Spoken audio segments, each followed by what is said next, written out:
Good evening, everyone. Thank you so much for joining us tonight. My name is Alfonso David. I am the president and the CEO of the Global Black Economic Forum. I'm also a civil rights lawyer.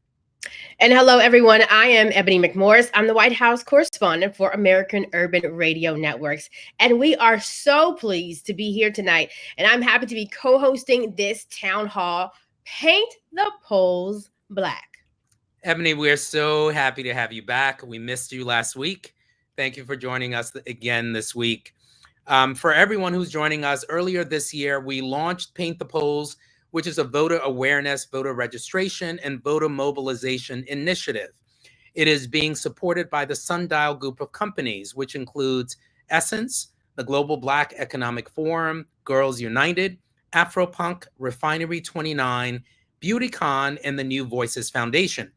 The goal of our town halls is to educate, mobilize, and register voters to take action this November and into the future. We hosted our first town hall in the very beginning of August with Congresswomen Jasmine Crockett and Chantel Brown, Bakari Sellers, Van Lathan, Lene Vinay, and kicking off last time was the one and only D. Nice. Tonight, we are hosting our 7th of 8 town halls where we will be focusing on the issue of election protection. Yes, election protection is an especially critical, really critical conversation here at Paint the Polls Black. So, from the minute people of color got the right to vote, we know that right has been challenged and is still being challenged. From poll taxes and literacy tests, members of the Klan intimidating people right in front of polling locations, and so much more. While some of these tactics have now been outlawed, there's a whole new generation of tactics created trying to make it harder for you to vote. Matters from gerrymandering to restrictions on mail-in voting, voter identification laws, and even more. We need to not only vote, but protect our right to vote. This town hall is going to walk us through election protection issues with the people working on the ground to fight against these voter suppression tactics. We'll also address how you can be an agent for change, whether that's through reporting irregularities, becoming a poll watcher, and many more steps that can help you protect your right to vote. Look, election protection is essential because we know how important it is that we not only vote, but we protect our right to vote. So with that, we have a few housekeeping rules. Look, y'all, this is a nonpartisan call focused on voter registration and mobilization. Furthermore, it's not a fundraising call. So you are right now. There are other events focusing on fundraising. Now, we'll be answering your questions. So please put the questions in the chat and we'll try to answer as many as we can before the end of the town hall. Also, please see the link for voter registration. If you have not registered to vote, there are still a few states that allow you to register to vote online.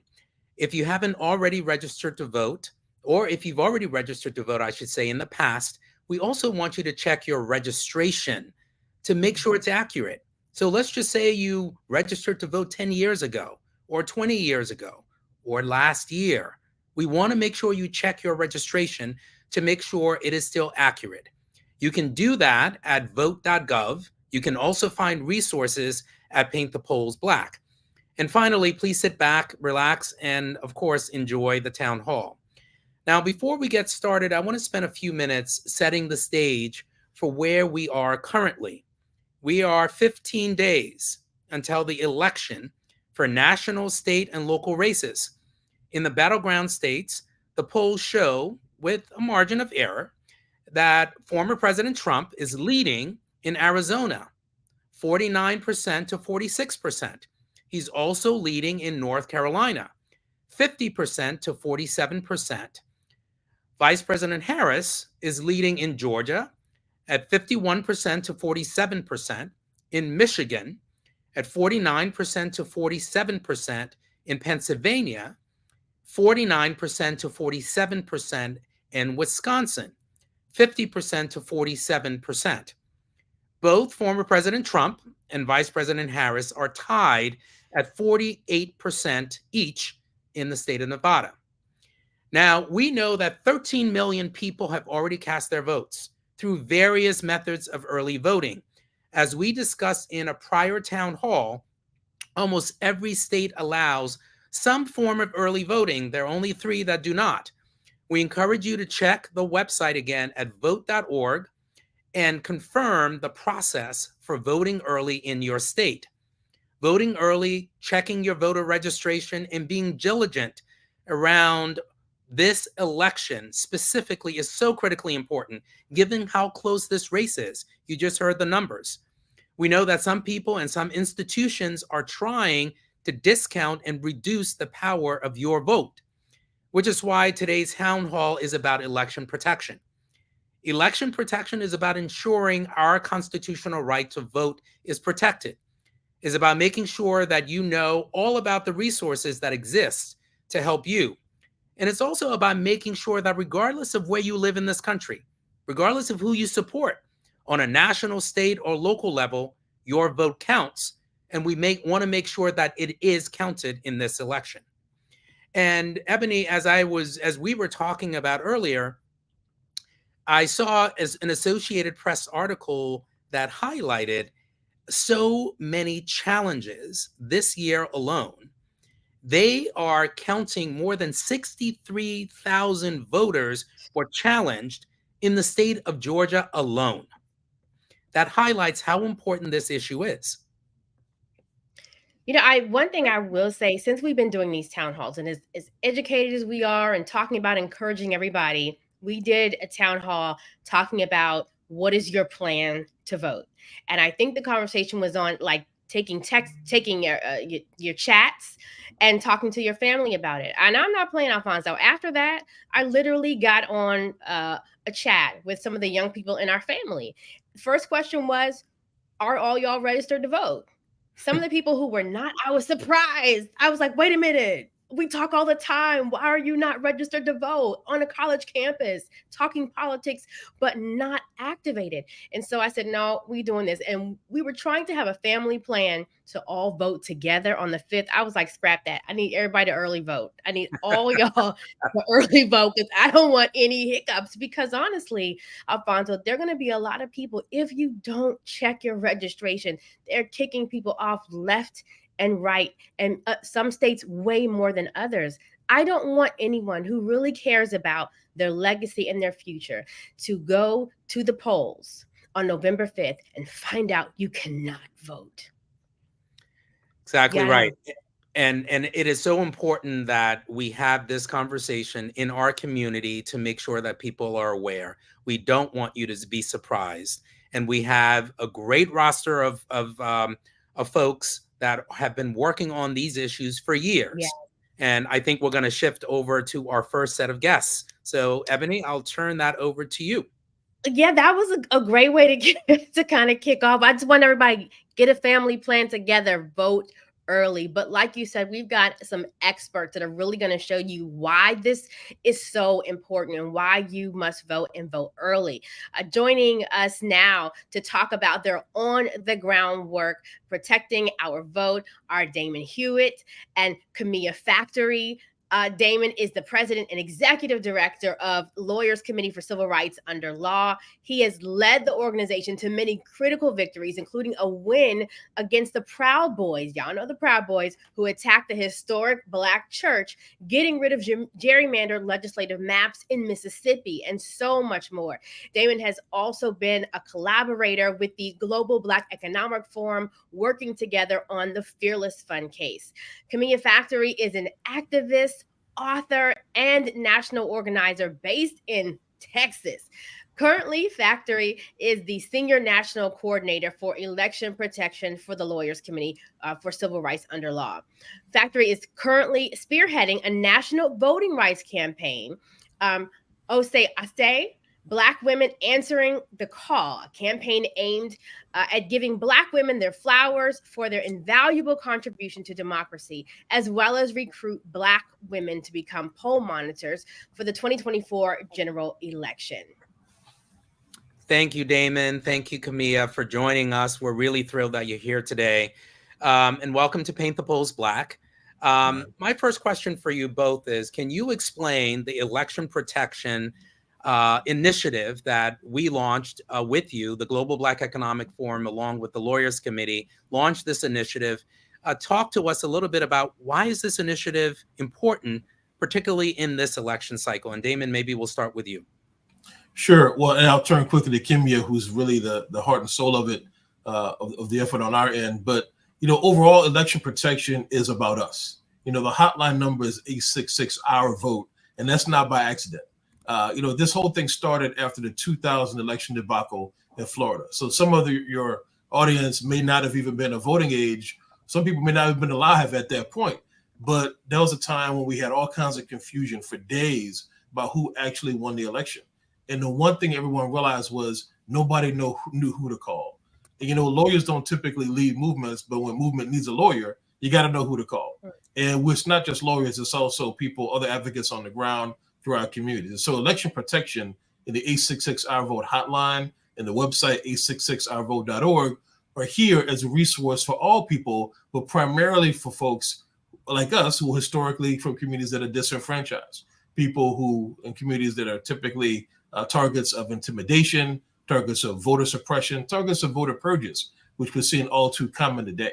And so we know that Black women are the fastest growing part of the electorate. And we hear a lot in the news about Black men. And so the Oho Ashe effort that we're doing alongside Global Black Economic Forum is really an amazing effort. And we thank you, Alfonso, and your team for your leadership and your partnership in this. And I'll pitch it over to Kimia to talk about what Oho Ashe is all about.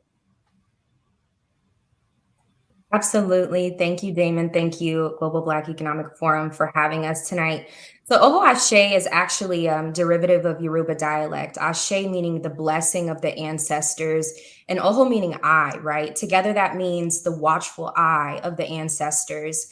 And Oho Ashe, Black Women Answering the Call, is a multifaceted intergenerational campaign that focuses on Black women's invaluable contribution to American democracy. So we really have three major goals. The first goal is to recruit Black women to become nonpartisan poll monitors for the general election and for early voting, which is underway here in Texas. The second is to recognize Black women who, for everything that we do for this democracy via our national nomination process, where we're asking America to weigh in on Black women who answer the call in their local communities, in their states, and their municipalities. We want to amplify as many Black women who are answering the call as possible.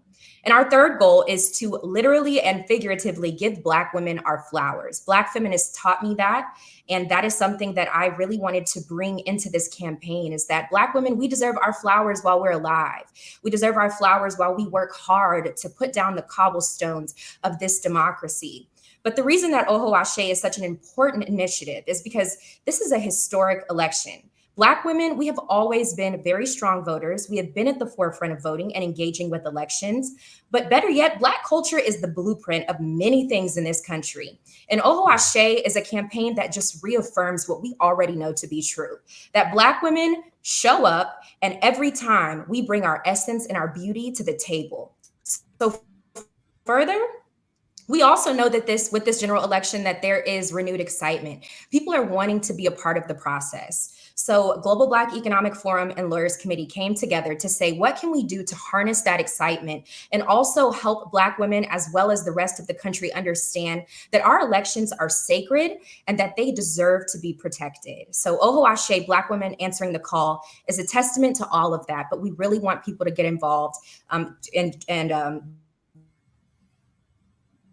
visit our website tonight to sign up to become a poll monitor in these last couple of weeks before the big day. I love that. Oh, Ashe. Let everybody put that in your spirit. I got it in mind. Forgive me for the mispronunciation.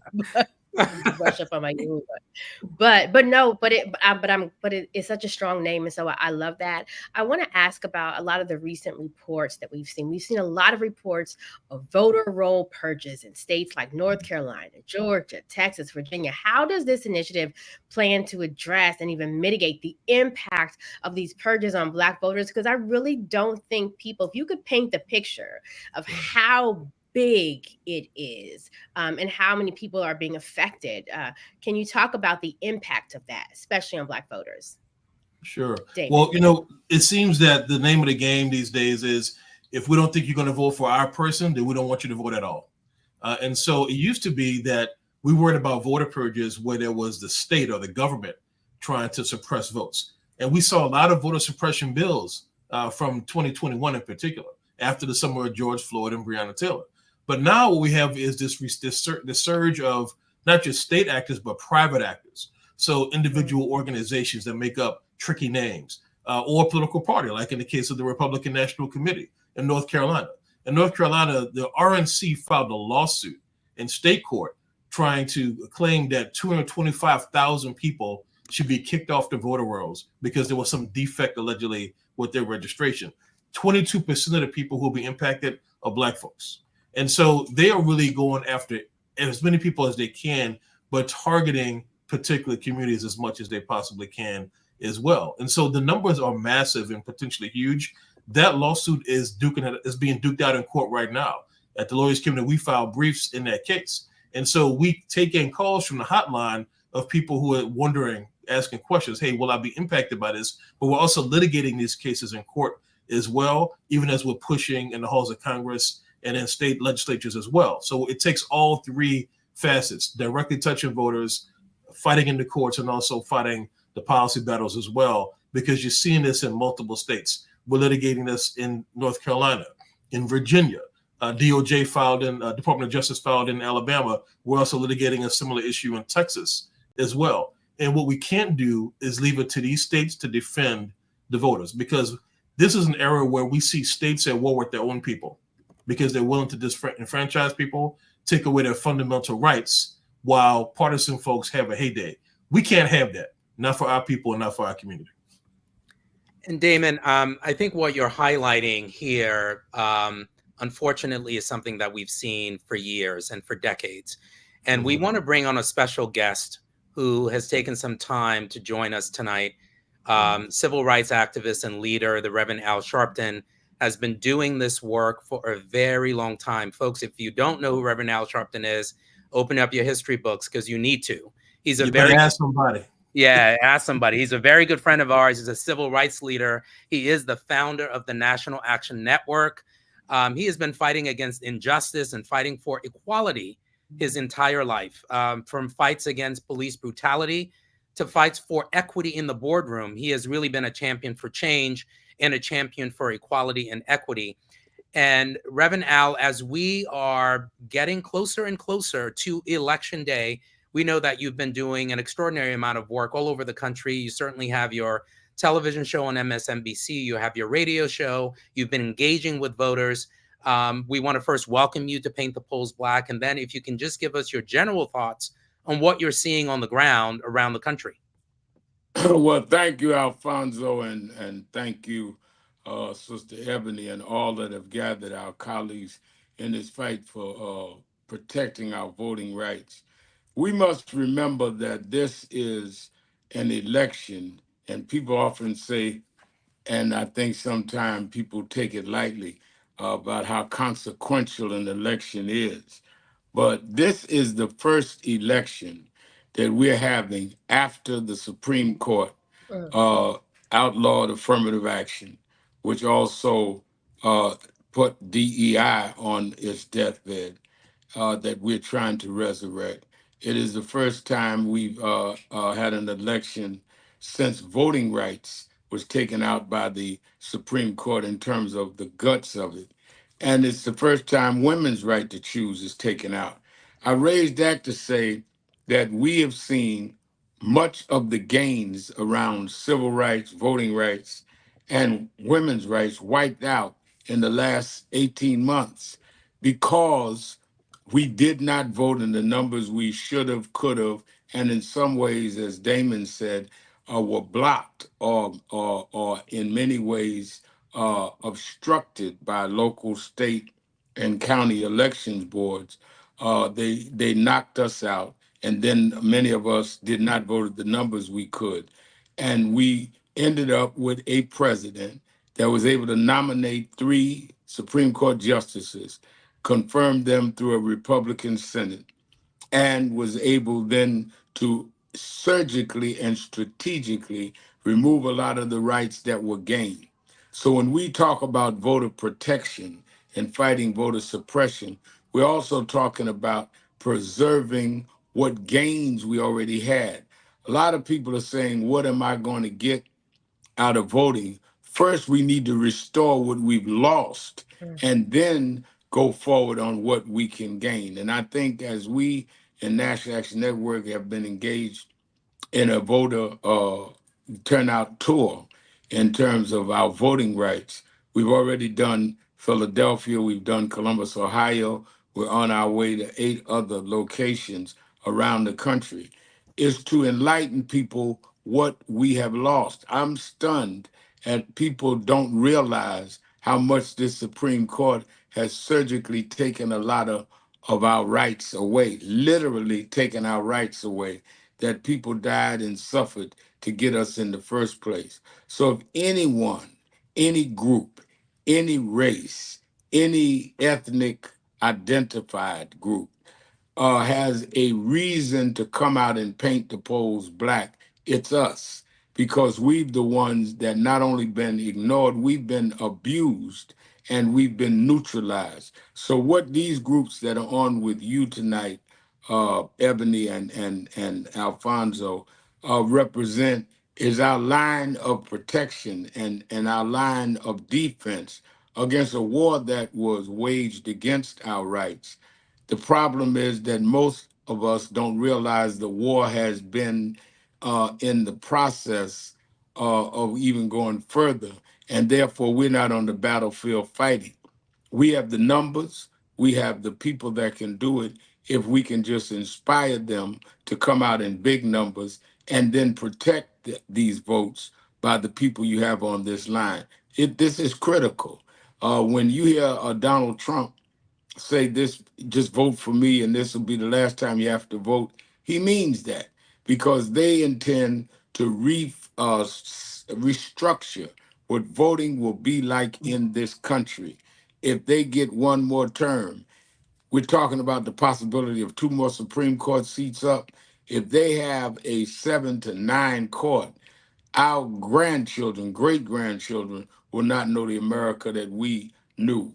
Right now, our grandchildren, and in some cases our children, will not enjoy the rights we grew up taking for granted. So this is a real urgency, a real emergency that we must fight to protect our right to vote. People tell me all the time, well, I'm not voting. I'm not into the politics. No, you're in it. You're just not deciding what you're going to be able to have as a result. If you're on Social Security, if you're on unemployment, if you eat food, the very food you eat is approved by FDA. That's a government appointed positions that determine the food you eat, the apparel you wear. All of that is controlled by government. All of that is controlled by politics. And politics, who has the political power, are those that vote. So it is a real problem of our being ignorant to the fact that we are all involved one way or another in the system, but we are not voting for people that would be empowered in the system to protect our interests. I have a friend that grew up with me and the movement. He was more anti-voting, anti-government. And I ran into him not long ago in Harlem, and he's around my age, and he said, "Man, I see you out there, y'all out there still marching, still doing things. I see you got a TV show. I'm not into the system." And we debated a little bit, like we did when we were younger. And then he said, "Man, I got to go. I got to go check on did my Social Security check come?" I said, "I thought you weren't in the system." You cannot live in this country and not have to deal with what is in the system. So you ought to empower yourself by voting in the system, but we must protect that vote. And that's what some of the advocates and leaders you have on tonight are all about. We must protect what people died to give us. If I were to break in your house, I'm not going to steal your dirty washcloth. I'm gonna steal your valuables, your jewelry, your money, your safe. People don't take from you what is not of value. They would not be trying so hard to take our vote if our vote was not of value. So we must emphasize the value of our vote, have our people come out and vote, and then protect that with our first line of defense. And that's what Damon, Hewitt, and others on this line are doing. If there ever was a time we need to paint the polls black, now is the time, and we are the people. We are born and we're in an era and in a generation where the baton is in our hands. We can break the baton or we can carry the baton. I say we ought to carry the baton and use that baton to paint the polls black. Rev, I want to address an issue that you have spoken about numerous times, and it's his contention that Black men are unlikely to vote for Vice President Harris. What do you think is driving this narrative? And do you see anything different this year with this narrative from prior years, or is this just the same old song again that we hear? I think that what's driving it is that there's a lot of media attention that is really selling this idea. As I've traveled around the country, I've not seen a upsurge of black men saying they're not going to vote for a black woman. I see some, but if you look at any of the data, there was always a percentage of blacks that would vote Republican. We've had that since Lincoln. And when we got the right to vote and voter protection in the 60s. So I think that they are using their bullhorn to try and convince us they're more of a problem than it is. First of all, you're saying you're not going to vote for a black woman and you're going to vote for a white man that called for the execution of 5 innocent young black and brown young men. And even when they were cleared of DNA, he didn't take his position back. A man that the Justice Department had to settle that he was discriminating in his housing in terms of the real estate he owned wouldn't rent to blacks in his buildings. A black man that called African nations shithole countries and Haiti a shithole country. I mean, how many who started his political career saying Barack Obama wasn't an American? He was born elsewhere and said he had a birth certificate to prove it that he never produced. Someone with a litany of racism, you're going to vote for or not vote to permit him to get back in the name of you got a problem with a woman. Well, I've never met a black man that a black woman wasn't his mother. That's who brought you in the world and raised you. So we need to get that out of our systems. And we need to get that out of those low percentage of black men talking that rhetoric. When you see every black official, just about 98% of them supporting not having us go back with a Trump presidency. And when you see credible people that have stood and fought for us saying that, and then who do you have on Trump's side? Maybe 2 or 3 people that he gave pardons to that are paying their debt by endorsing him. I think we cannot be that foolish. We've got to look at the choices. And I think that the choices are clear, but we can't exercise that choice without protecting our voting rights. Rev, you have spent a lot of time on a specific case that I want to bring up, and you've referenced it once before, the Central Park Five. You have a lot of young people that are voting for the first time in this election. A lot of young people that were not around for Central Park Five, don't know the history. And as we know, in many parts of the country, our history is being taken away from, we're not learning about Black history in the same way that we were in the past. Can you talk to young folks that are watching right now? We had a town hall last week with HBCU students, and there were some interesting feedback about what they're thinking about, what the issues are that are important to them, but through the lens of the Central Park Five, because you've been involved with this issue for a long time. Why is that case important in this year's election? It's important because in 1989, there was a vicious, despicable, inexcusable assault on a white woman in Central Park in New York. When this happened, the police came and grabbed 5 young black and brown young teenagers in Central Park arrested them, brought them to the precinct, and forced them to sign confessions. They later renounced those confessions, pled not guilty, and were convicted on some flimsy evidence. Many years later, 13 and a half years to be exact, a man in jail was telling his cellmate, they were just sitting and talking in the cell, said to his cellmate, you know, have you ever heard of the Central Park fire? You remember that a few years ago? Cellmate said, yeah, I remember that. He said, those guys didn't do that. He said, what do you mean? He said, no, they didn't do that. I did. The cellmate trying to get out of jail, find some favor with the authorities, told the authorities trying to cut a deal to get himself out. They had the dress and garments that woman had that night, still in evidence after all those years.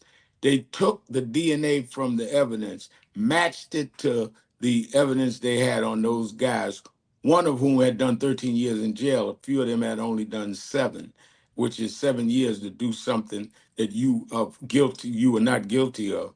The DNA did not match. And that is why they had to exonerate them, because the evidence was clear they were not the ones that did it. You could not rape a woman, beat a woman bloody, and there'll be no DNA on none of the 5.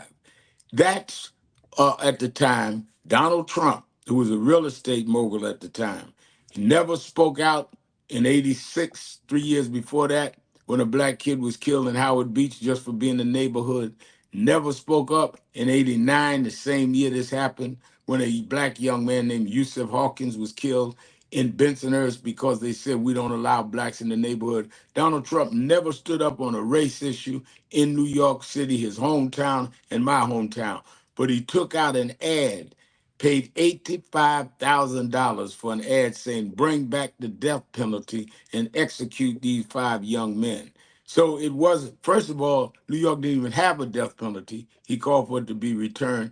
Secondly, if there was a death penalty, no one was murdered. They wouldn't have got a death penalty anyway. This showed the viciousness and how he looks at black young men. And I say to young people, how can you co-sign someone that looks at you that way? He had buildings and real estate all over the country. You've not seen one black contractor, one black real estate agent, one black plumber or contractor say that I got a contract with Donald Trump. I worked on the Trump Plaza. I worked on Trump Estate. Nobody in our community got business opportunities for him. So how do you say he's aspirational? He's aspirational for him and his own only. You've not in all of his trials seen one black come to the witness stand and stand up and say, I did business with him, he's fair. When we would go and meet and debate him and argue with him about things, you'd never see a black executive in Trump Towers. So how are you on somebody's side that was not on your side?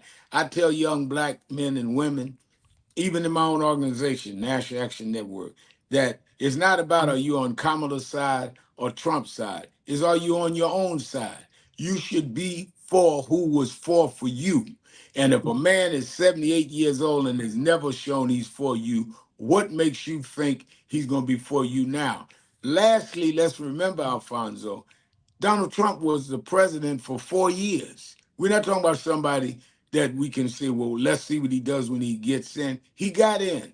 He was president for 4 years. What did he do for black folks?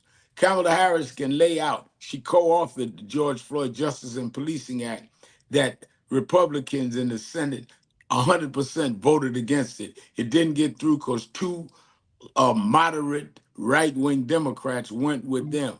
She was DA in San Francisco time for blacks for marijuana charges. Go all the way through her career, go all the way through his career. And the question is, are you on the side of who is on your side? That's what politics is. Mm. Rev, before you leave, just want to ask you, in politics, a lot of times we talk about the smoke and mirrors, things that we are focusing on that maybe is really a distraction. So I just want you to let our audience know, what are the things that you want us to be looking at or paying attention to that may not be getting as much attention as you think that it needs to be paying attention to? I think that for Donald Trump's approach to black voters is that you identified with my mugshot is to criminalize our whole community. Because what are you saying? That because you were arrested, we should relate to that because we're all thugs and criminals and all have mugshots? We ought to be insulted by that. When Donald Trump says that what do you have to lose?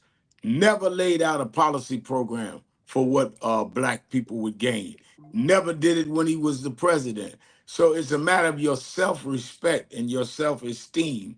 And I think that is not being raised, even in the media. And as you said, I host a TV show. I say all the time, Kamala Harris came out last week when all of this was raised in the media about black men and gave a methodical program of I'll do this with black men, from tax credits to investment in black businesses. Those that don't have access to capital, we should give them an investment and give them a interest-free forgiven loan investment to get them started. He has not laid out any policies, tax credit, HBCUs, none of that.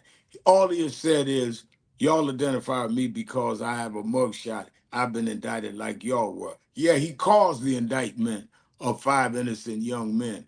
Why should we identify with that?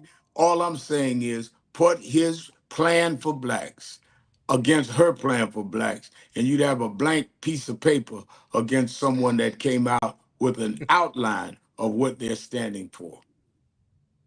Reverend Al Sharpton, thank you. Thank you for joining us. And for folks who may not remember, the Reverend Al and I actually announced Paint the Polls Black at Essence Festival this past summer. We kickstarted this initiative on the stage in the Superdome. I want to thank you for your support, for your advocacy, for all of the work that you continue to do. And thank you for carving out some time tonight to join us. And let me say this Any in my last words? Yeah. yes, my last words are I want everybody to know that Alfonso David was the attorney for some black women who were the victims of DEI being desecrated and destroyed. The Fearless Fund, who had a fund set up to give seed money to black women to start their businesses. When they were successful in getting Claudine Gay out at Harvard, when they overturned affirmative action, they went at DEI. Companies then started following that. It was David that stood with those sisters that had that fund. This is tangible. This is a fact. How can we let them down? We had the sisters in the 60s that went to jail. Now we're having women put out of business for just helping other black women. Where is our pride? Where is our dignity? Where are we, particularly men, that's supposed to stand up and be the vanguard of our community, not some punks running around copping out? The last And word if people say that Barack Obama was talking down to blacks, he was not. I am talking down to black men because you couldn't be talked down to if you weren't down, and you're down if you're not standing up for your community. So don't get mad at Obama, get mad at me because I'm calling you out. You stand up for your mama, you stand up for your children. Otherwise, somebody needs to be talking down to you to make you lift yourself up. That's a whole word, Rev. That's a whole word. The Ooh, Rev I love once it. again delivers. Thank you. Thank you again for joining us tonight. Bless you. Thank you. And now we will go back to our two guests who we started with. Damon is joining us again. And Kamaya, are you back with us? Yes. Great. Did y'all So feel that scope? Did you get it? did you Did you get it? all Did you feel receive that? that word? Did you receive it? Did you put it in your spirit? We've been blessed. No, but I love how Rev makes it plain with passion and intellect. And I think his message stands for itself. Beautiful. And I think what we want to do is, and Ebony, maybe I'll transition to you. I know you have a few questions that we still hadn't gotten to. Well, I kind of wanted, you before we brought Rev on, we were, really going down the list of all of the voter suppression tactics and things that are happening. But beyond protecting individual votes, what are some of the long-term goals of the Election Protection Initiative, strengthening democracy and voter access for Black communities? Because while we're having these conversations and trying to get everyone out to vote early and to go to the polls, we all know this conversation is not going to end after November 5th. And so there's a lot of work that needs to be done. What are some of those long-term goals? Well, for one, we have to bring back the notion that we have the power to stop bad things from happening before they happen, not just responding after the fact. And that goes straight to the Voting Rights Act. The Supreme Court gutted the heart of the Voting Rights Act, the pre-clearance provision.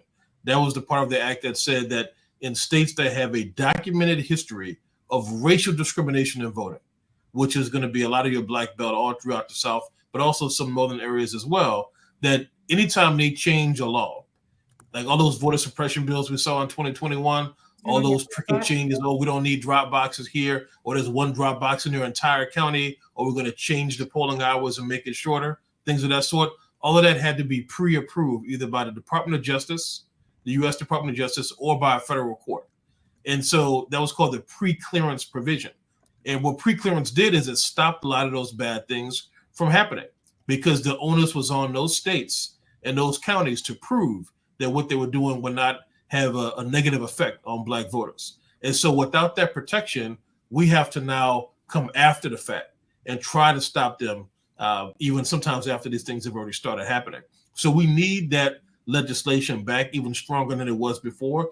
But we also need legislation that speaks to what happens today. We litigated and won a case about robocalls that were sent to 85,000 Black voters. Voters were told, do you know if you vote by mail, the information will be used by creditors to collect outstanding debts, by the police to execute outstanding warrants, and by the CDC to force mandatory vaccines. The robocaller said, don't give your information to the man. Two people who were kind of on the spectrum of white supremacy hired a Black woman as a voice actor to record these calls. And they sent it to 85,000 people. Now, we were able to stop it before Election Day, but 85,000 calls went out during early voting, right? So we need not just laws to stop the bad action from the government, local and state, but also new laws to address the power of how people are weaponizing technology. If they tried the same thing today, they could use AI. They could clone your voice, Ebony. They could clone Michelle Obama. They could clone Oprah Winfrey. It could clone Usher, right? They could clone anybody. And it's hard for people to tell the difference with the voice cloning and the deepfake. So we need legislation to protect us from all of that. Damon, I just want to, because I think when people hear the concept of election protection, they may not be that familiar with the concept, but let's just talk about the tactics. Give us a sense of what we've seen over the past few years.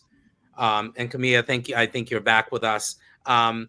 If you can weigh in on this as well, what are we seeing on the ground? You just mentioned robocalls, right? That are basically telling people, providing information that's false.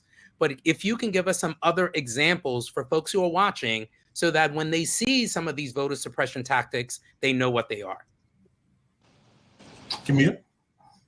Yeah, absolutely. I mean, I'm calling in from the great state of Texas, right?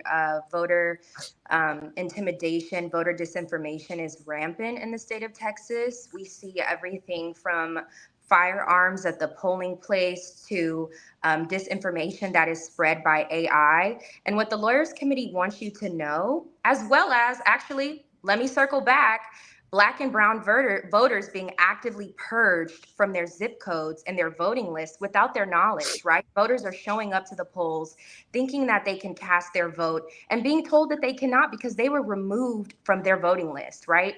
What the Lawyers Committee wants you to know is that we have a resource. 866 Our Vote is a national hotline that is accessible 365 days a year for voters to ask questions about their polling place, their polling location, their voter registration status, and even respond or comment on experiences that they've had at the polling place regarding voter intimidation, regarding electioneering, right? This hotline is a resource for voters to call in real time, that we have a team of volunteers to answer these calls and walk through steps forward with the voter, as well as circle back and check on if the voter resolved that issue, or if the issue was resolved or not, right? We have a team of attorneys, legal volunteers that are ready to escalate these issues, that are taking these concerns in real time. Because at the end of the day, while we do have 866 Our Vote as a national hotline, this is data, right? This is data that we can point back to from 2020,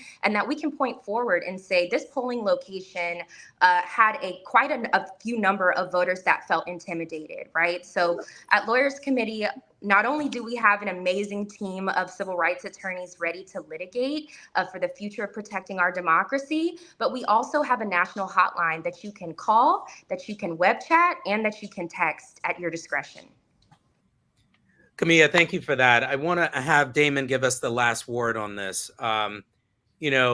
We have 7 battleground states all across the country. We've seen efforts to purge the voter rolls in some parts of the country. You've mentioned the robocalls that we're seeing.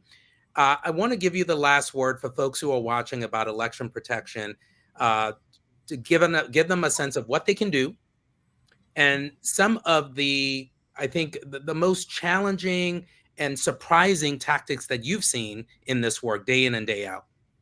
Right. Well, look, it's hard to say what's surprising anymore, but the audacity of the people who want us not to be able to vote or not have our votes counted is just galling. They simply don't care, and they have brainwashed either themselves or people who are with them to think that they're protecting what they call election integrity. They're doing anything but. In Beaumont, Texas, in the 2022 midterm elections, there was a polling site at a historically Black church where there were various poll workers, some Black, some white. But interestingly enough, Black voters called the hotline. They said, look, we actually have people who are intimidating us. They call it loud capping, when somebody is, speaking loud to you unnecessarily, asking them, where's your ID? Are you sure this is your right precinct? They were only doing that to Black voters. It was so bad, Alfonso, that Black poll workers submitted affidavits complaining about the white poll workers.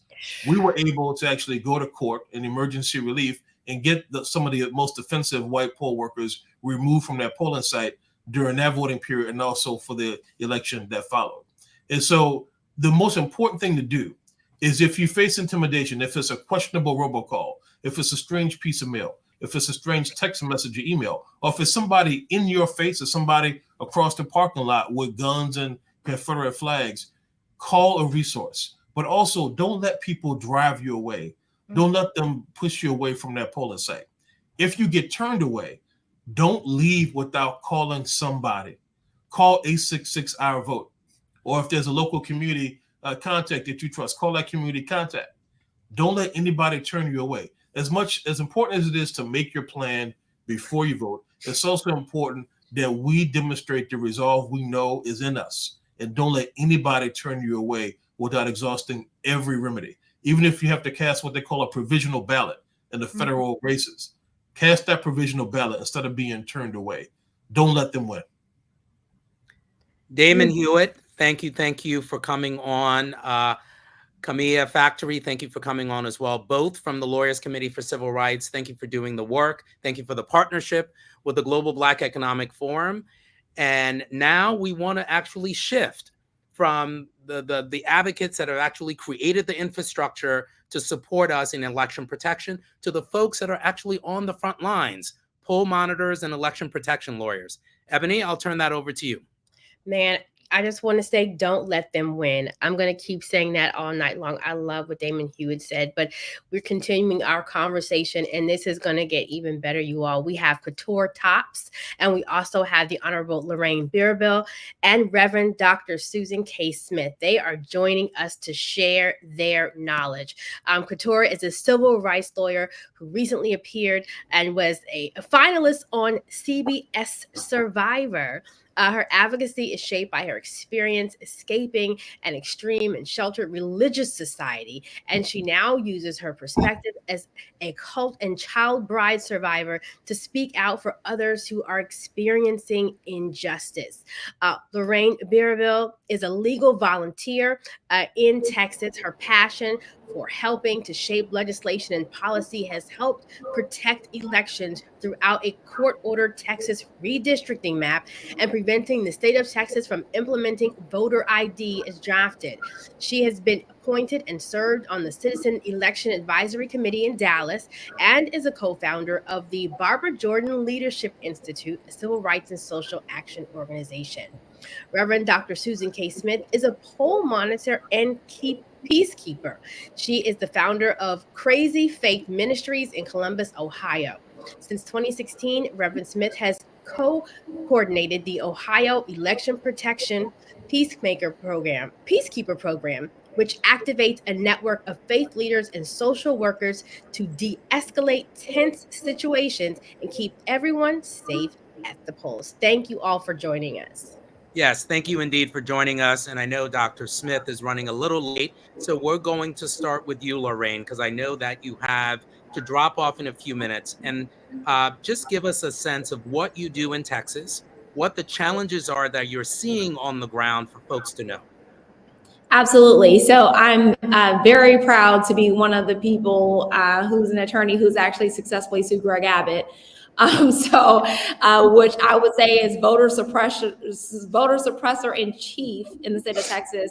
And frankly, I would say that Texas in many ways is a petri dish for some of the tactics that we see across the South in places where VRA, ideally is being enforced.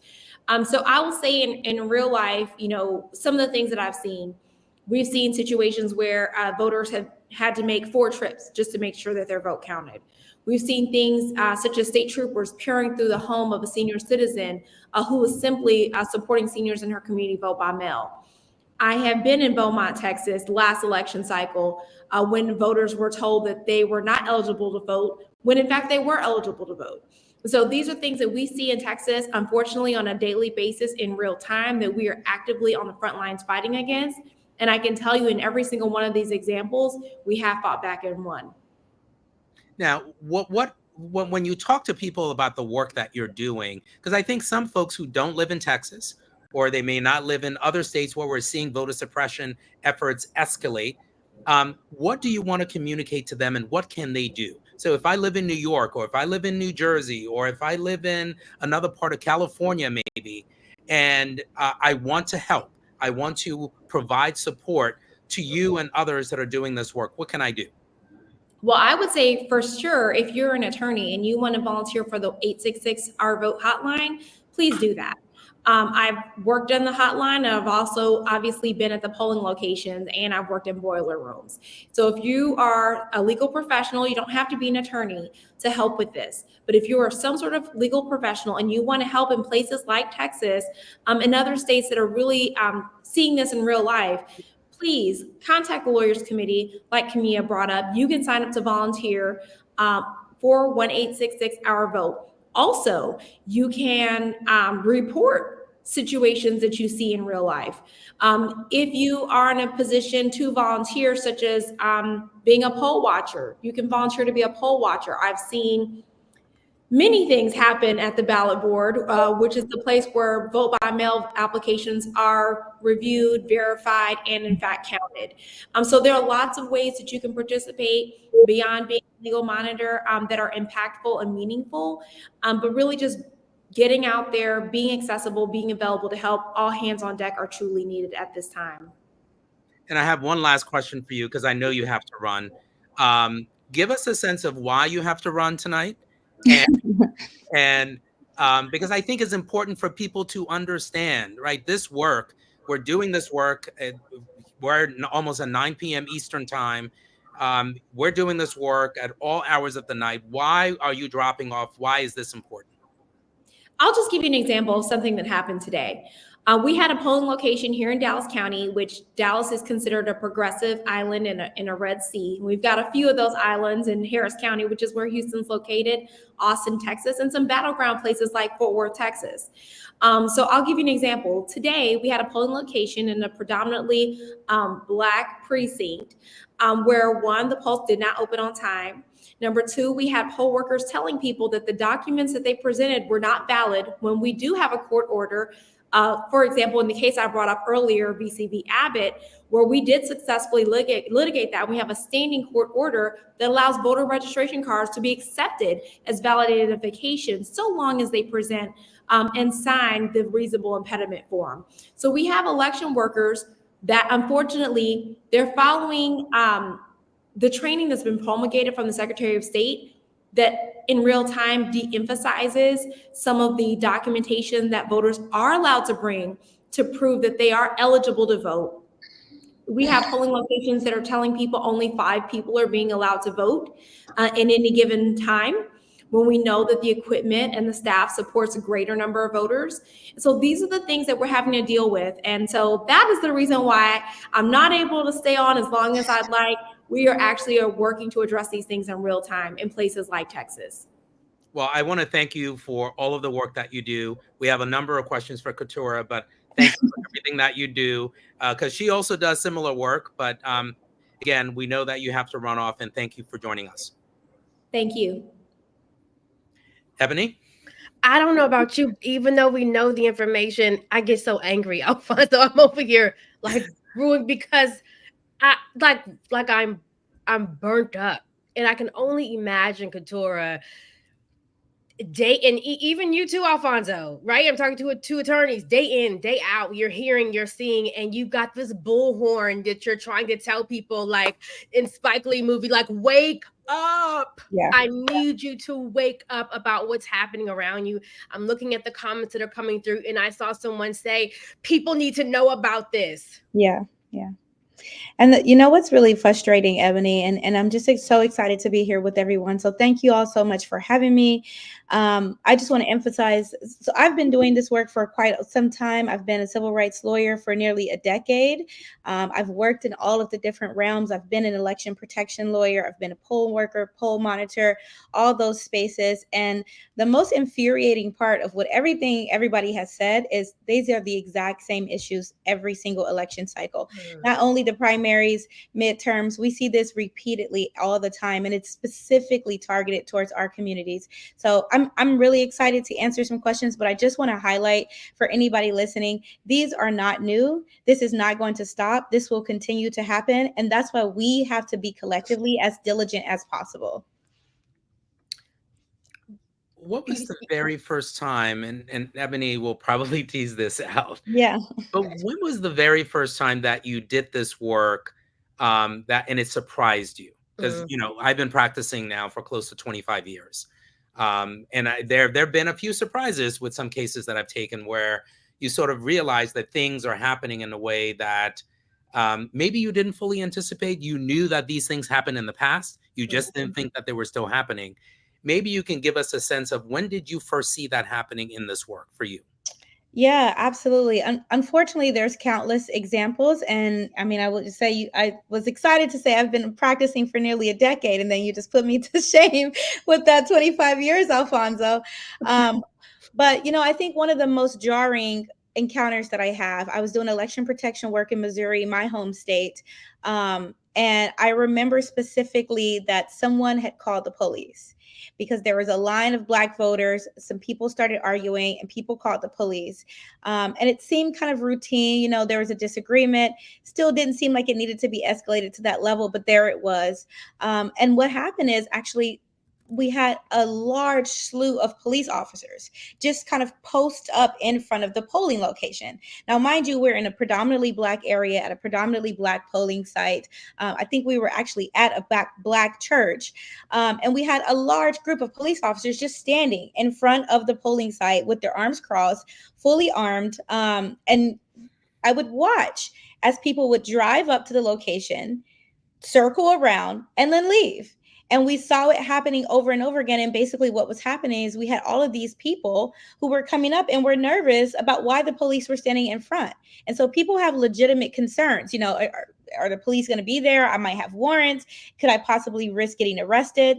And ultimately, we have to be realistic. No one is going to say, let me risk my liberty and not going to jail over casting my vote at this moment. And so that's just like one example of how shockingly blatant these efforts are to make sure that we don't actually access the polls. Now, as many of you know, police and law enforcement are not supposed to be at the polling sites. It is a form of voter intimidation, especially when you have a large group of officers. But yet that's something we see happen very often.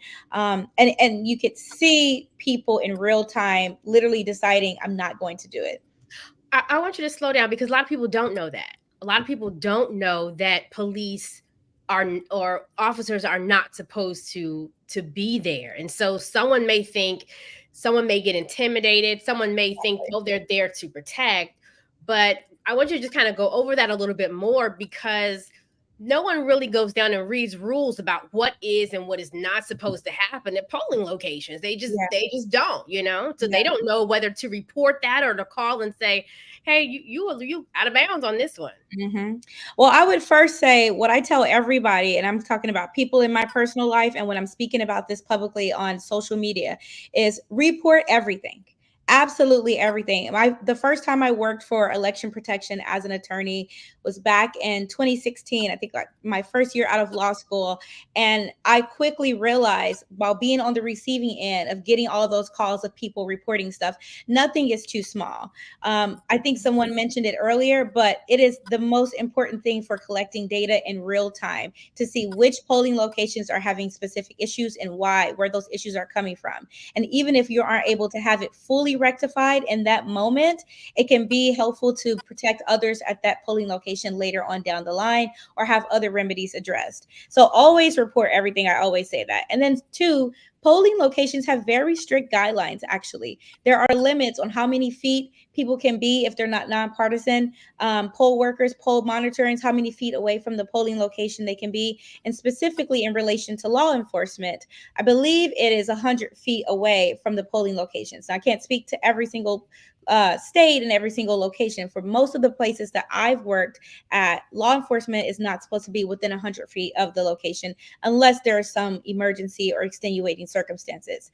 But in the example that I witnessed back in Missouri, there was an extenuating circumstance. Law enforcement was called for some semi-valid reason, and then they just stayed for like hours. And that's how we started to see voter intimidation happen. And I just want to also highlight to people, you know, it's not an accident when you have a governmental presence that's armed with weapons, that's historically been tied to our harm and our pain, being posted up in a historically black, in a predominantly black polling location.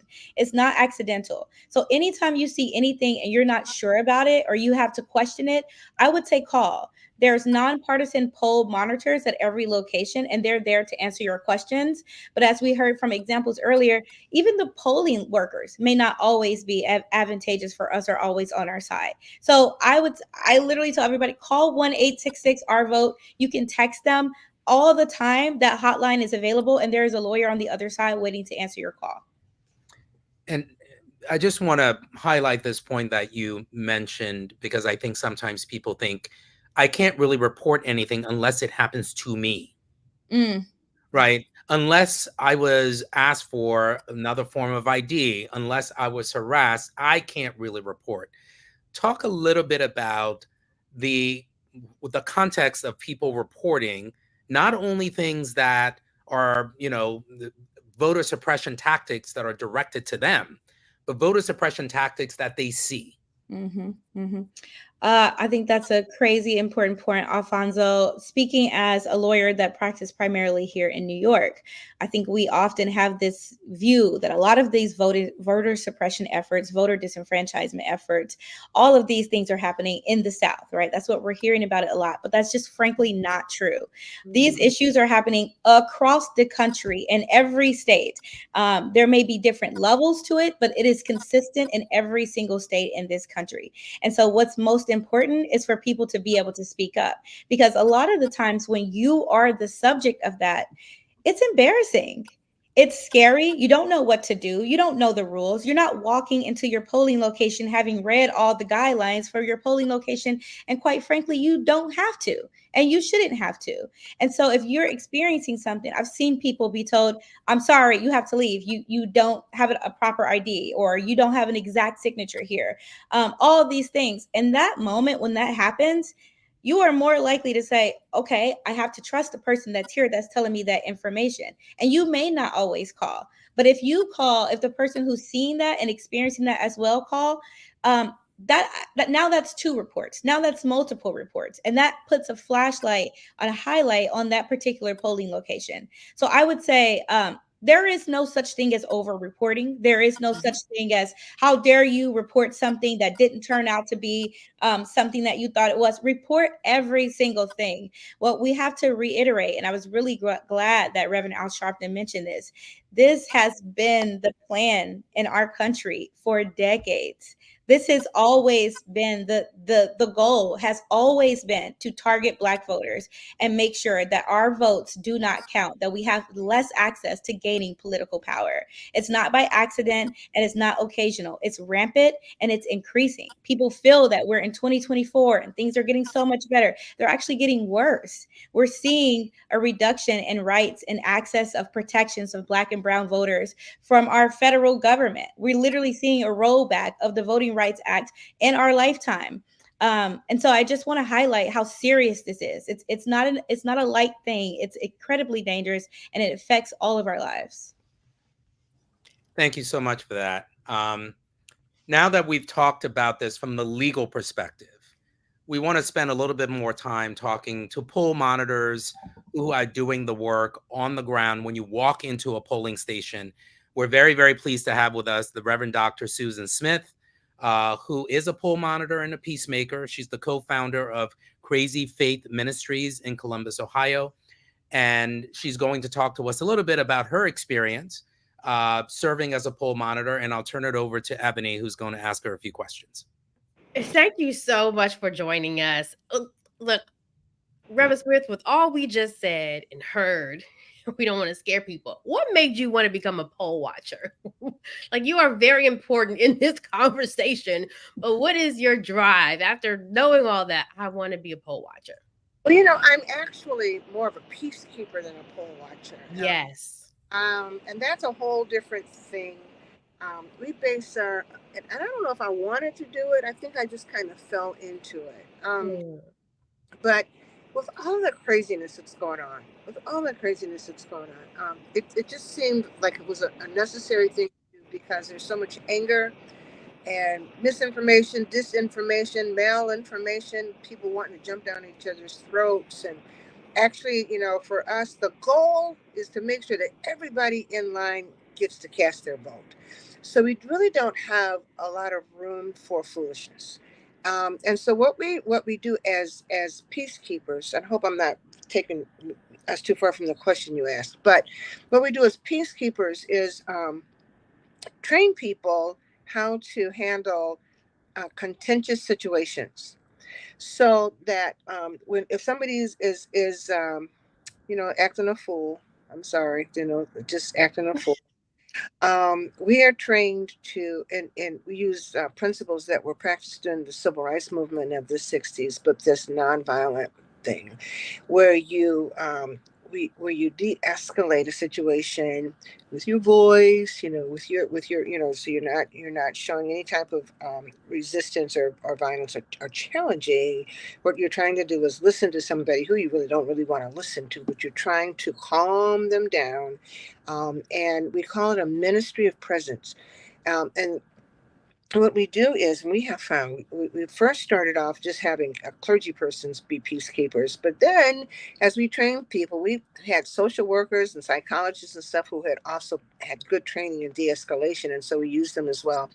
But if you're not a clergy person, you wear these bright yellow hats and these buttons so that you're readily identifiable. But clergy persons wears either the collar or the stole or something, or the yarmulke or something, depending on the religion. And we find that even the most obnoxious people, when they are approached by a clergy person, they tend to calm down. And you know what I think it is? I think it's because everybody remembers going to church with their grandmama. And I think that they remember Sunday school lessons. And I think they remember somebody talking about heaven and hell. And I think that even though they are doing and sharing and shouting and all everything that they've been taught, they also had a little bit of Sunday school somewhere in their lives and they remember it. That's what I think. So when we walk over and we're trained to talk very, very softly, very calmly, and we have to know our own triggers. Because if somebody is doing something that hits all of our own triggers, then we know that's not the place for us to be. So we call our partner over and let them take care of it. But the goal, and I was very adamant about this, is I'm one of the coordinators of the program here in Ohio. The goal is to not call the police, not call the police. And I said that from the standpoint of being an African American woman who knows that police officers are not always our friends. They're not always our enemies, but they're definitely not always our friends. And so we have to be able to do this peacefully. And so we have found that it works. We also say in the training that if this is not for you, because we kind of fashion it after some of the training on the civil rights movement. And you can, people found that when they were being trained, when they were like getting ready to go over the Edmund Pettus Bridge or something, and they said, "Oh no, this, the training was brutal. It was very brutal." Reverend Bill Lawson was a good teacher, but it was brutal. And some people found that wasn't their ministry. And that's okay, because there are poll workers that are out there. Then you could do something else, be a poll worker. But if this is not your ministry, then you pull away from it. Oh, it looks like we Oh wow, we unfortunately lost her. And lost it was her. so good as she talked about, I like how she turned my question around and talked about the power of Yes. being a poll worker, like the power that's in it and the peace that they bring and the comfort. I think after we talked about the police officers in some locations being there, but to walk inside and see someone like Reverend Smith there, I think my heart would just be happy. Like that was an amazing story she told us. Yeah, and I mean, as I think about, because I've had the privilege and an opportunity to vote in multiple elections, and I can tell you the folks who are volunteering their time, in some cases, others, of course, they're being paid to be there. The folks that are deciding to do this work should be applauded in so many Yeah. ways, because yes, you may live in a part of the country where you don't see these contentious challenges, but unfortunately, we're seeing them in other parts of the country. And unfortunately, we lost the Reverend, but hopefully she's able to Good join us. stuff, though. Oh, she's back in. She's back. So we're gonna have her join in. And just Um, close us out. we lost you a little bit, and we have to close out this section of the program. But we do want to ask you before we turn over to some additional legal experts, including the one and only Janae Nelson. Want to talk to you about, you've done this for a while. Are you seeing that it's getting worse? Or are you seeing that it's getting better? I think what's actually getting worse is the anticipation of it being worse. Mm. Because the more the rhetoric flies and the closer like the presidential race becomes, the more people are nervous about what's happening. So like here in Ohio, of course, we had the former president talking about Haitians eating cats and dogs. And so people are nervous because in Springfield, people were, driving through the streets openly during the day with the KKK thingies and the Confederate flags and all that, being intimidated. So people are nervous, and they anticipate things. So we train people to, understand that Ohio is an open carry state. We are not going to be afraid. We are not going to be afraid, but they are anticipating it. So we anticipate their anticipation, and that's how we approach it. Whew. It is spooky. It really is spooky. What I like to tell people though is that in terms of this all this I call it sophisticated voter suppression. This is not our first rodeo as Black people. It ain't our first rodeo. It has always been a part of our history. So, I tell people, let's call on the ancestors, because they've been here, done that, and even though they're gone, their spirits are with us. I feel that. I just feel it. I feel like John Lewis and all of them are just saying it's going to be all right. It's going to be all right. So I call on them because this is not our first rodeo. We have had to deal with this a long time, and we can get through it now. Thank you so much, Reverend Smith. Even your voice on here is so. What polling location you going to be at? I might just come by and say. I travel. I travel around all the thingies on election day. I vote early, so I'm just like the roving peacekeeper, because you never know when stuff is going to come up. So, but we can hook up. We'll talk about it. Reverend Smith, thank you so much for joining us. I also want to thank Tura Tops and Lorraine Barabel for joining us early as well. And now we are going to transition to our final guest of the night, Janae Nelson, who is the president and director counsel of the NAACP Legal Defense Fund, commonly referred to as LDEF, and Amani Bryant, who's a scholar and an activist. First, Ms. Nelson has helped to steward some of LDEF's most pivotal developments in the past 7 years, including guiding the design and launching one of the most far-reaching efforts to create the next generation of civil rights leaders under a program called the Marshall Motley Scholars Program. Amani is a two-time graduate of Howard University's, recently completing a master's of political science. She's an undergraduate student, and she's focused on Black LGBTQ inclusion in Black power through the liberation theology framework. Okay, so she's smart. I love it. And as a master's student, they focused on dismantling the white supremacy inherent in the American Protestant church. Okay. Come through. I just get a shout out there. Yes. Okay. We are excited to have Janae Nelson and Amani. Thank you so much for coming to discuss your roles in advocating for election protection. Are you both with us? Yes. Can you hear me? Yes, we can hear you hey, both. So how are you?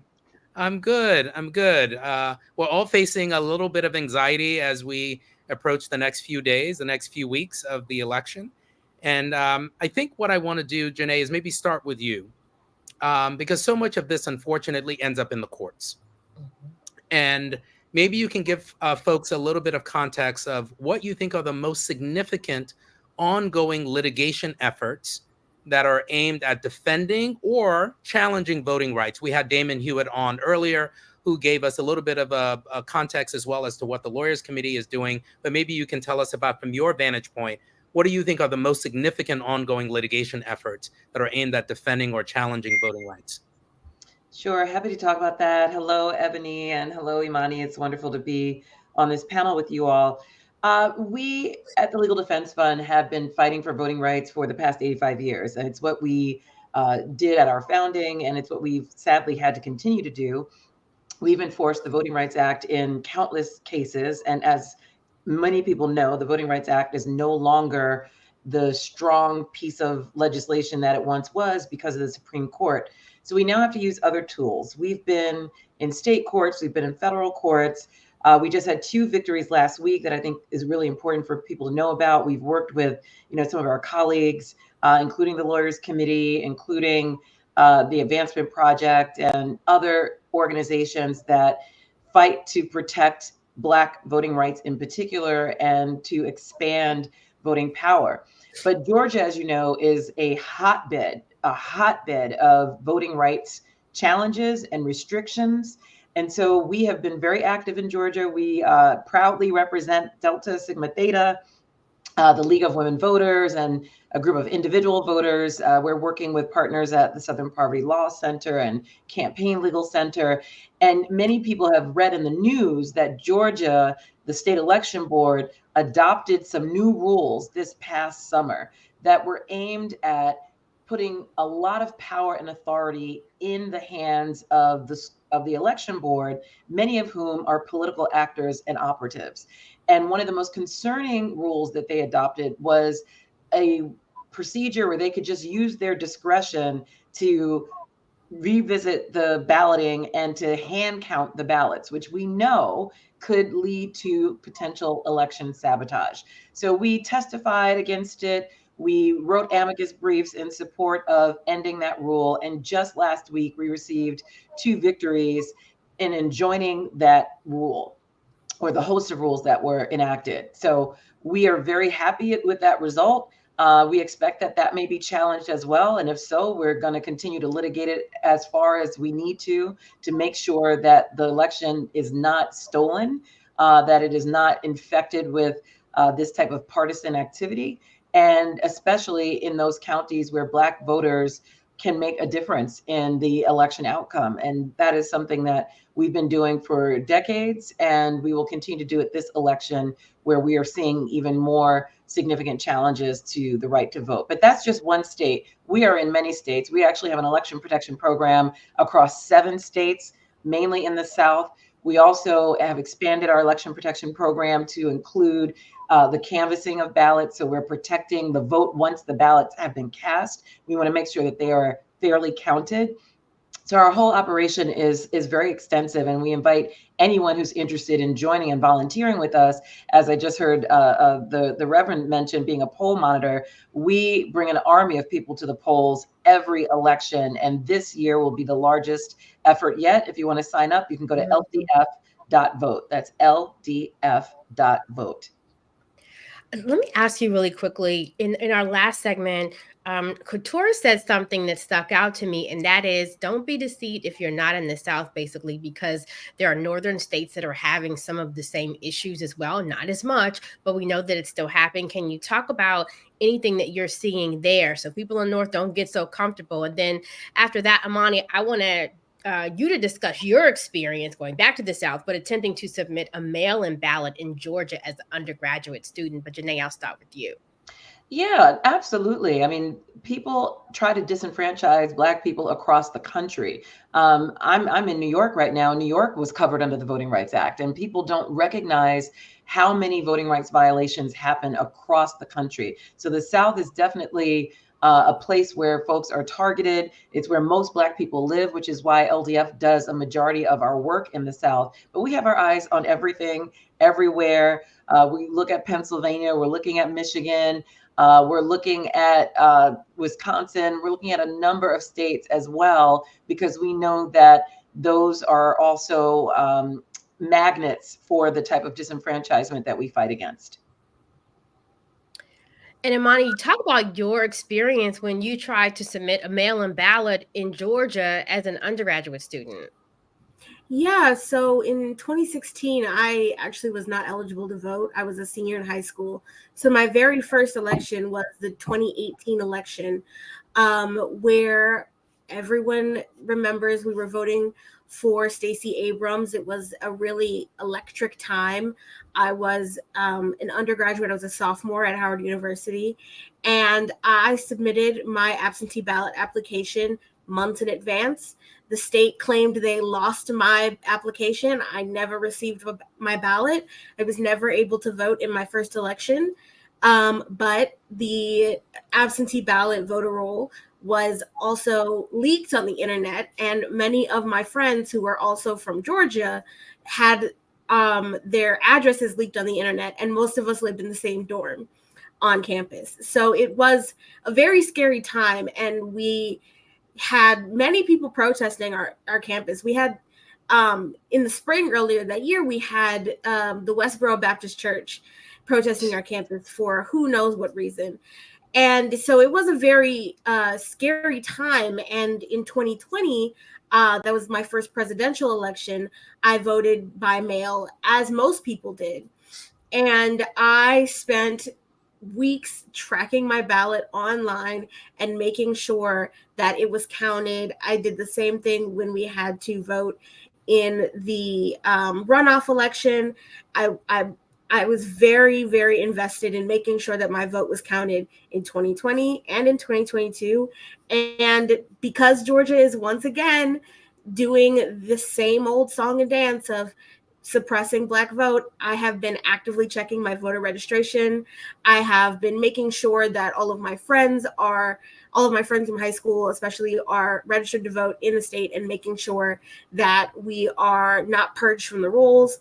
And because Georgia is being silly with absentee ballots again, I will be flying home to vote on election day because I want to make sure that my vote counts. But things have been a little dicey. We talked a little bit about the litigation that's happening in Georgia.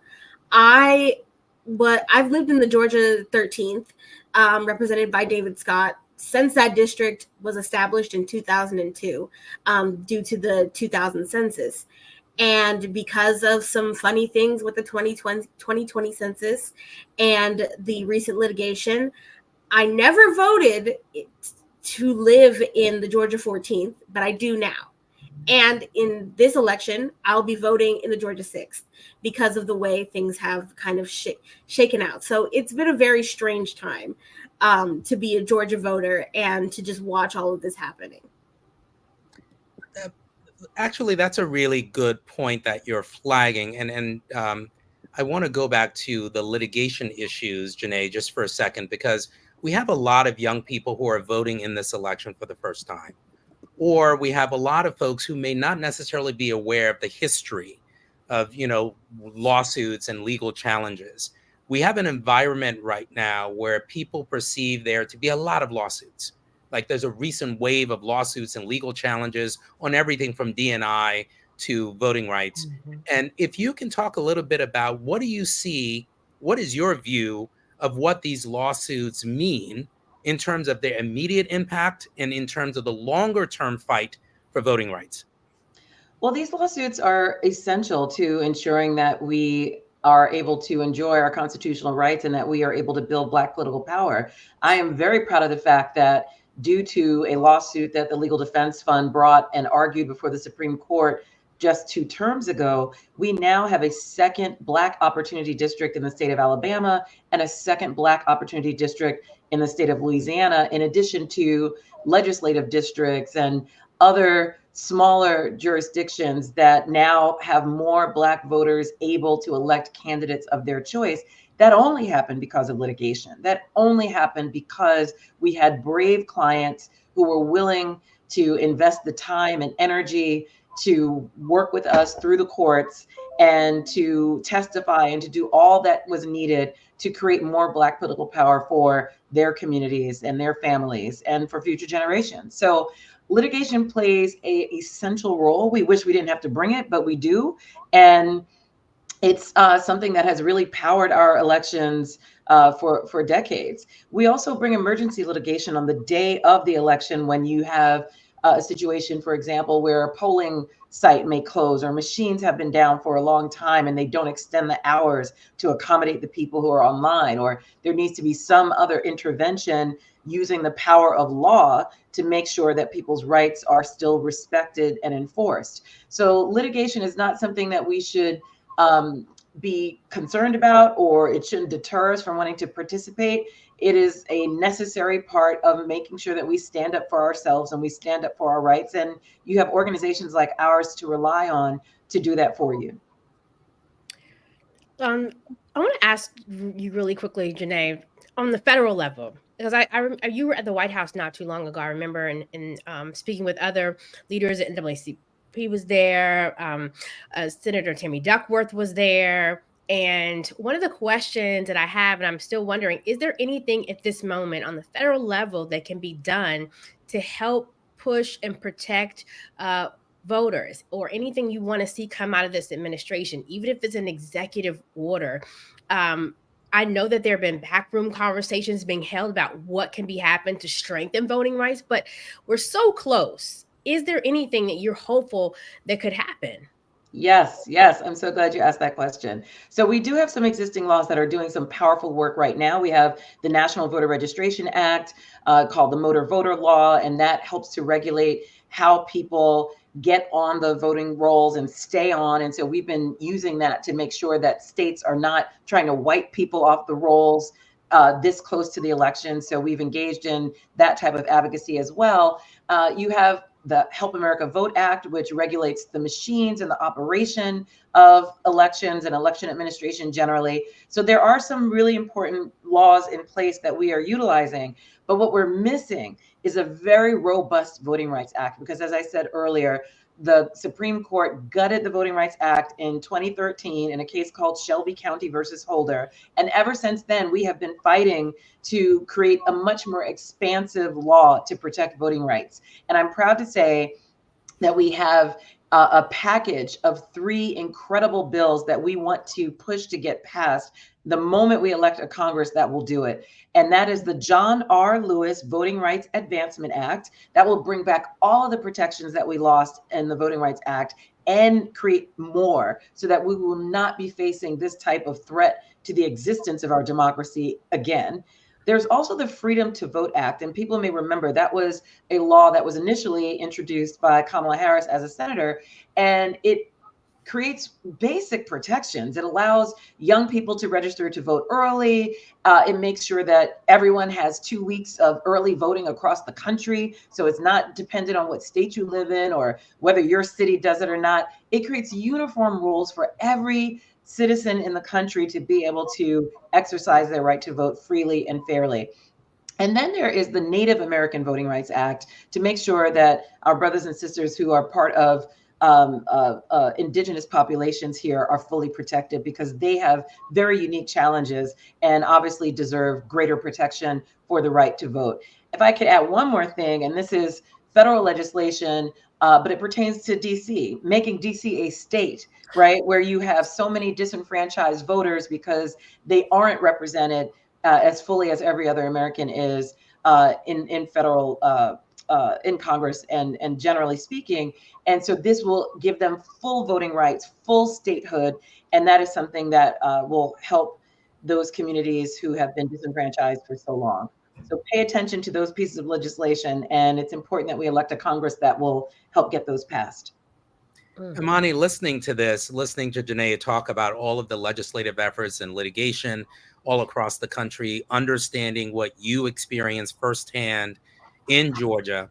For those who are watching and those who will watch this after it's placed on YouTube, how can activists like you and organizations that may be out there effectively push for reforms, whether it be at a local level or a state level, or to what Janae was talking about at a national level, to protect voting rights in the face of what we're seeing as a wide-ranging effort to suppress the vote? Yeah, I really love this question because I spend a lot of time in communities that are not necessarily deep in the weeds of politics. I am a Black nerd. I play Dungeons and Dragons, and I'm part of a group of over 1,400 Black people who play Dungeons and Dragons, and a lot of them are not the most politically active people in the world. And I spend a lot of time just telling people the most important thing you can do, whether you are a cashier at Walmart or the president of the United States, is to care, is to get involved with your local politics, to understand what's on your ballot, to know exactly what you're voting for and who you're voting for, and when you're voting. I think that people oftentimes forget that elections don't just happen every 4 years or every 2 years. There is something on the ballot every single year. And so the thing that I always tell people is know what's going on. All politics is personal. All politics is local. And that's not just a saying. It is an important thing to remember, because democracy is not a spectator sport.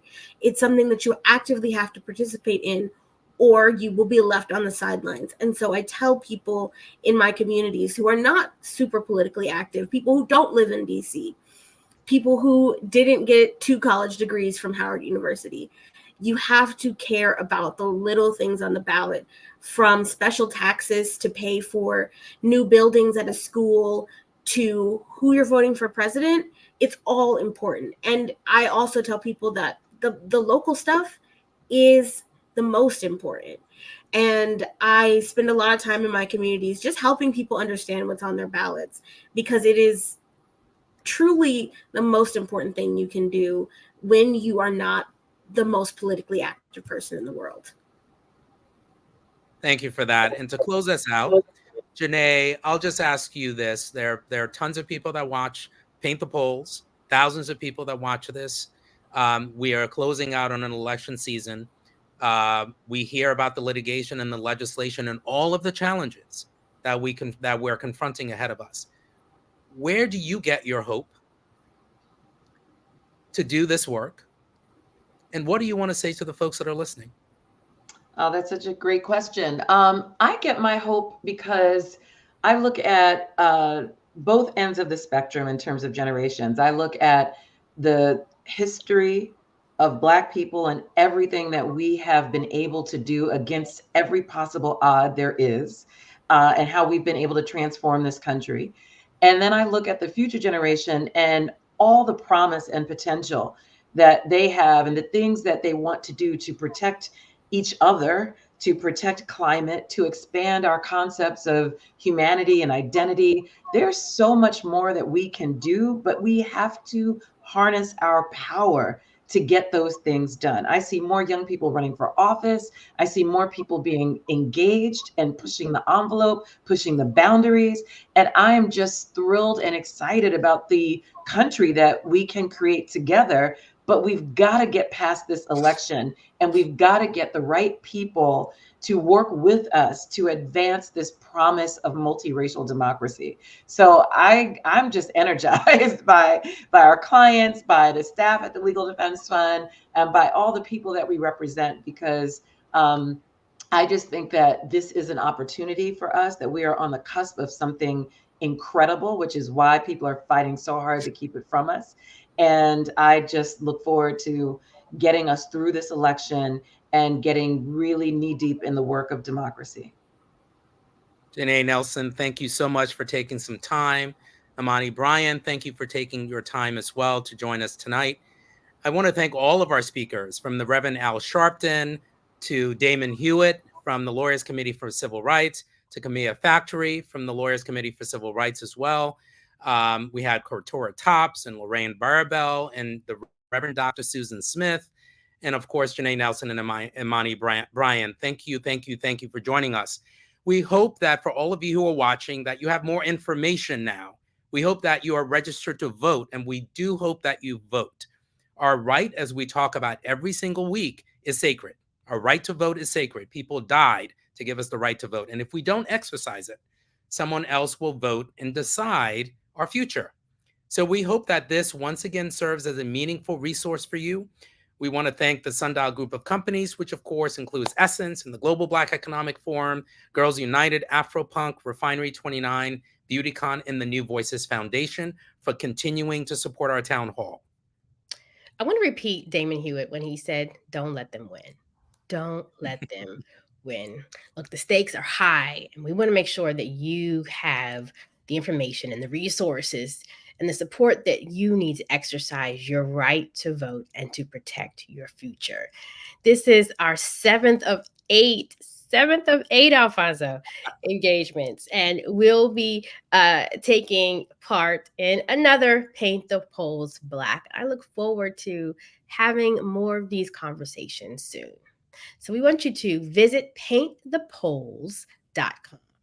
Over the next week, we'll be adding more, maybe even longer. I don't know. We'll be adding more information and resources to the site, but stay tuned for more town halls, keeping you informed throughout this historic, very important election. 2 more weeks. We hope that you register to vote. We hope that you stay committed.